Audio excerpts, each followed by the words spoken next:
Alan May, Monumental Sports in Washington, longtime Capitals TV analyst. And there he is. Mayday! Alan, Scott can't hear you, so it's just going to be me. By the way, Happy New Year. How you doing, my guy? I'm doing great. Good to see you again, and happy you're back in Florida. Oh, thank you. Not as happy as me, and you get it. Can't wait to see you down here, Alan. And listen, this is what I see out of the NHL preseason is injuries. We had more last night, multiple injuries in the Ottawa game for the Senators against Montreal. How have the Caps made out health-wise, Alan, through this preseason? Well, the Caps have gone unscathed, but once again, they're not playing in any heated rivalry games like you're seeing up north in Canada. There's a whole different tone of intensity, what you have south of the border and what you have up top. When you have people selling out the arenas, I think in the United States, they should pay the fans to have to watch the painful hockey that we see in a preseason game. Back when I played, I've told you this before, they should have charged triple or quadruple for preseason games with all of the events that went on. And a lot of players did get hurt back then, but it was a survival of the fittest. Now it's guys kind of pacing themselves. It's no-hit hockey. Then you have a guy that might go out there and throw a hit. In Canada, we're seeing that high intensity in every single preseason game. They're acting like it's the last game of the year, and they're going out for exact revenge. We saw a lot of it the last couple nights. We really shouldn't be surprised, should we? And you talk about me being back in Florida. I used to think that 49th parallel was just a virtual line. You know, it's Canada, USA. No, it might as well be the Berlin Wall 10 feet high, because the way they play hockey in Canada is a lot different than the way they play hockey in the USA, especially this time of year. And Alan, they should have known this with rivalry games, that they were going to go after each other this hard, don't you think? Well, you would think so. And here in the U.S., we're dealing with college football, high school football. The National Football League has started up. So hockey season, I've told you this many times, in Dallas or Washington, D.C., when the last game of the playoffs or the last game of the regular season was played, hockey's over until game one of the next season. And the fans don't have an appetite for it. The preseason games aren't really marketed. It's part of your season ticket plan. Those people don't go to the games by and large. And in Canada, people, this is what you do. This is hockey's such a big part of what we do. Junior hockey, all the the U18, 16, 14, everyone's playing already back home. The colleges are in full swing. So they've got a lot more interest. But back home, hockey, it's so important. That's what makes it so fun come playoff time. But right now, we're seeing a big difference in the USA and Canada results in the games. And the fisticuffs, the late hits, the dirty plays, that's going on almost 100% north of the border right now. South of the border, we had a game the other night I covered that had 2 periods without a hit. So it's a lot different brand of hockey south of the border.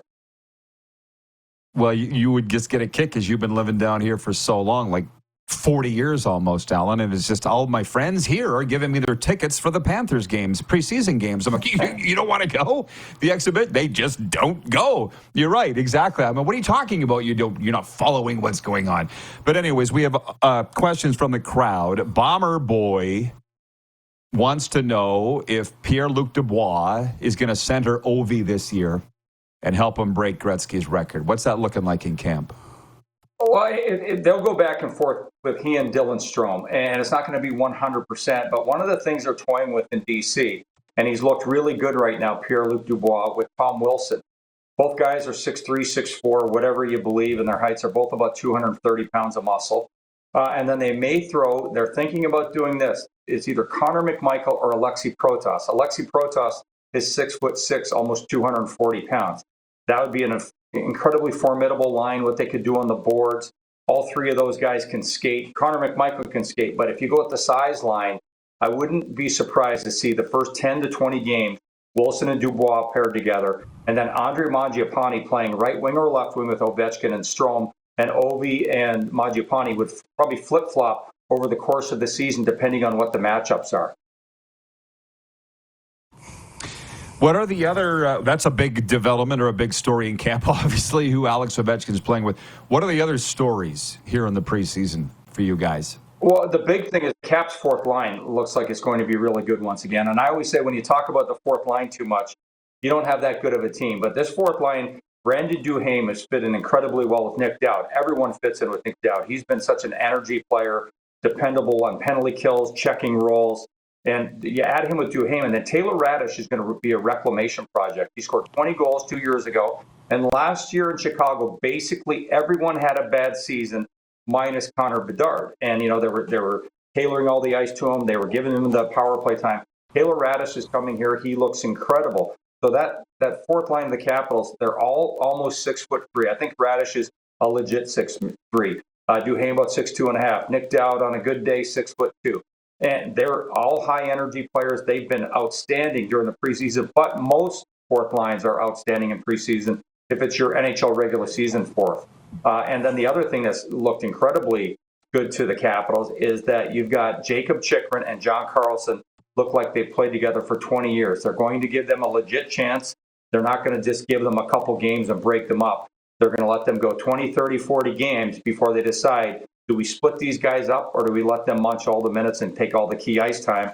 And I think they're going to let them have all the key ice time because they've looked incredibly, incredibly well together.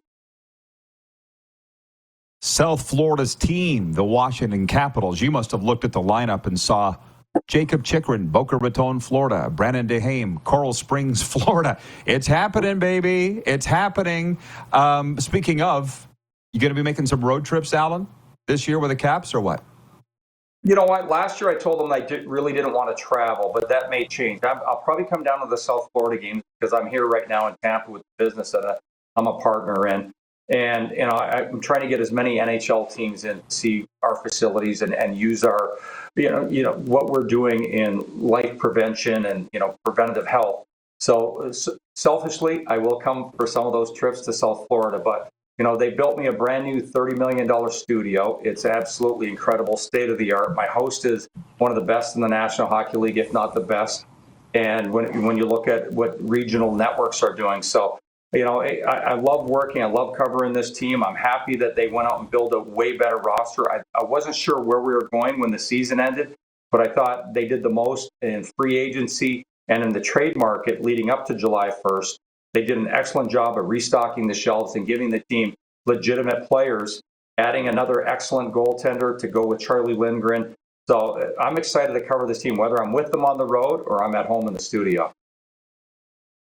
Sounds good, Alan. Well, I saw you had the great one in your office, if you will, or clinic down there in Tampa, so you're obviously doing something right. Thanks for the time, man. Always good seeing you. Good luck, and we'll see you when you come through.